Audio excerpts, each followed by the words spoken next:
When it happens in Europe or America, it's headline news.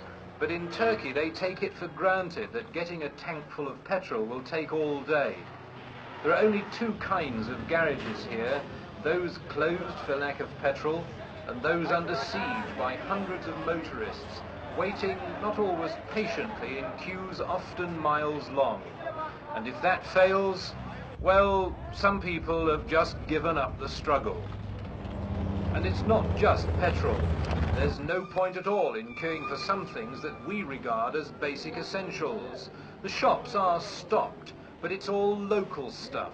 There's no coffee or sugar or decent cigarettes, or for example, light bulbs, or indeed anything that has to be imported.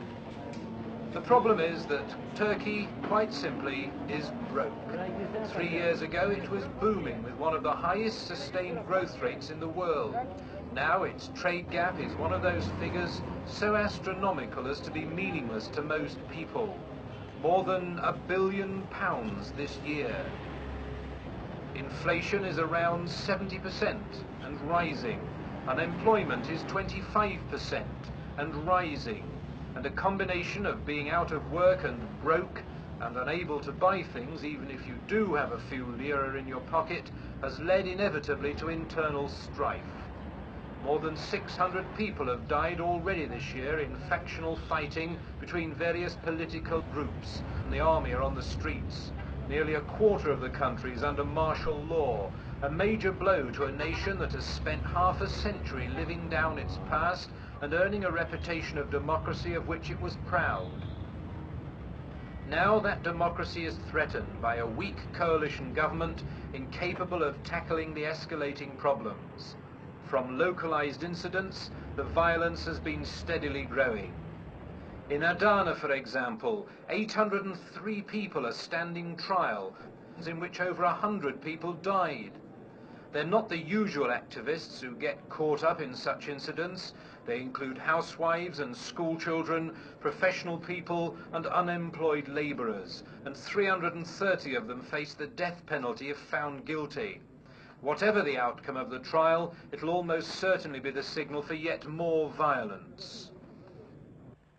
Turkey's problem was one most nations of the world suddenly faced in 1973 when the Middle East war created the oil crisis. It's just that Turkey failed miserably to cope with it.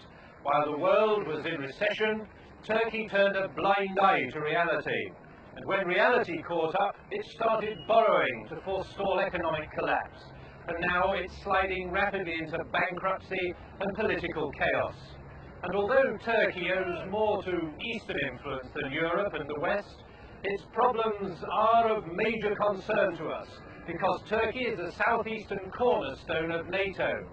If Turkey collapses, there's a major unpluggable hole in NATO's defences. It's Turkey's strategic importance that may save her.